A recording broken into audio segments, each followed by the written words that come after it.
The Trump administration says the U.S. president has discussed a new proposal from Iran with his top national security advisors. I would just say that there was a discussion this morning that I don't want to get ahead of, and you'll hear directly from the president, I'm sure, on this topic very soon. The White House says the plan could see the Strait of Hormuz reopened, with talks on Iran's nuclear program delayed until later. But officials say Washington's core demands have not changed. They include keeping the vital shipping route open and Iran handing over its enriched uranium. Meanwhile, Iran's foreign minister says Tehran is considering a request from the United States to restart talks. Abbas Araghchi made the comments on social media after meeting Russian President Vladimir Putin in St. Petersburg. He says negotiations have stalled because of what he called Washington's destructive habits and changing demands.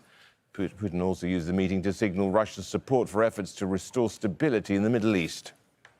They have achieved none of their goals. This is why we ask for negotiation. We are now considering.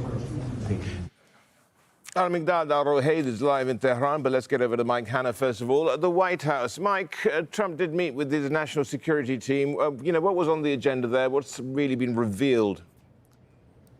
Well, not very much has been revealed at all. We heard that statement from the press secretary a number of hours ago. She said at the end of that statement that she doesn't want to get ahead of the national security team or indeed the president, and he will want to perhaps have something to say about it later. But there has been nothing. There's been a complete lid about what was discussed during that meeting between President Trump and his national security team. It was so tight that we do not know exactly who in his national security team was present at that meeting. Normally, there is some form of readout or some form of more information fleshing out the details of a meeting like this, but there has been nothing. There has been a lid about who was there, and, in fact, in particular, what was discussed. Now, we do know, because we heard that from the press secretary, that under discussion was a new Iranian proposal. What that proposal is, we have also not been told by anybody from the White House.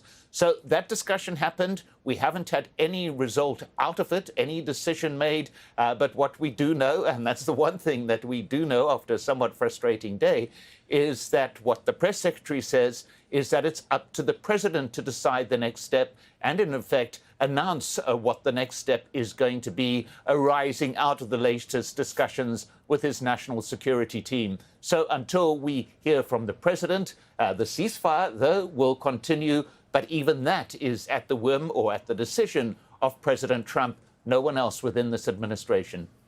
Mike, thanks. Mike Hanna there joining us live from the White House.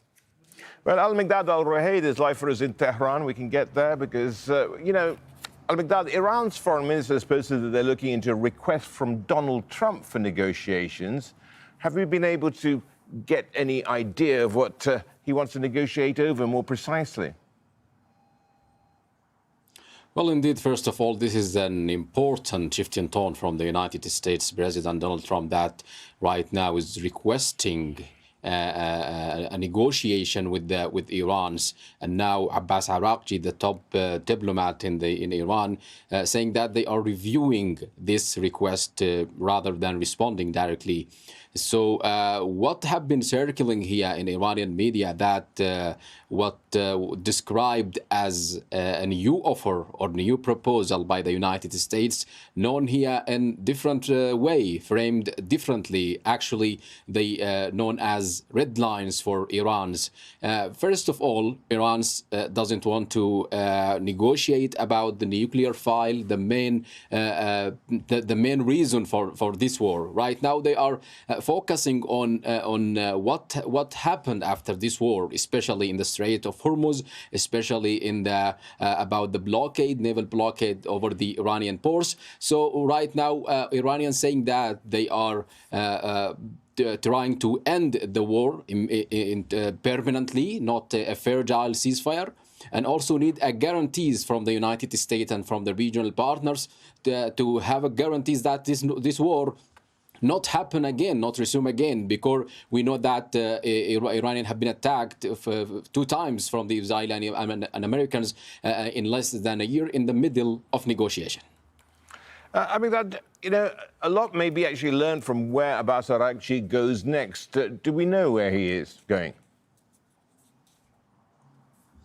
He's supposed to come back to Tehran to conveying all what we could describe the gathered message from from the regional mediators and from the key partners here, especially Russia, and also that tell us that Iran is open to open all channels for diplomacy, and we can describe this as a shuttle diplomacy starting from Pakistan, then to Oman, and also to Russia. So they are mediating, they are sending their message, and also at the same time they are searching about the key partners here, whether it's in defense, whether it's in intelligence, and also whether as a strategic partners here in the region when it comes to Russia.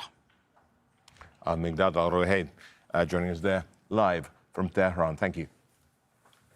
Now, German Chancellor Friedrich Merz has criticized the Trump administration for going into the war without any strategy. Speaking at a school event, he said the U.S. is being humiliated by Iran's leadership, adding that Tehran is gaining the upper hand in stalled talks.